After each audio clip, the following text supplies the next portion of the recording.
గౌరవనీయులు కొనిదెల పవన్ కళ్యాణ్ గారు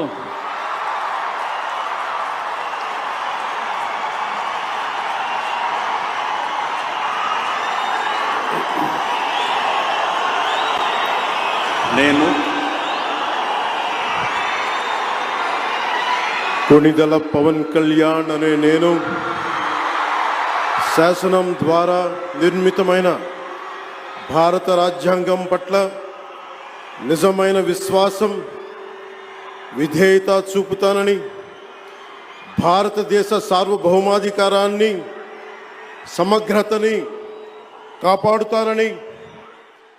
ఆంధ్రప్రదేశ్ రాష్ట్ర మంత్రిగా నా కర్తవ్యాలను శ్రద్ధతో అంతఃకరణ శుద్ధితో నిర్వహిస్తానని భయం గాని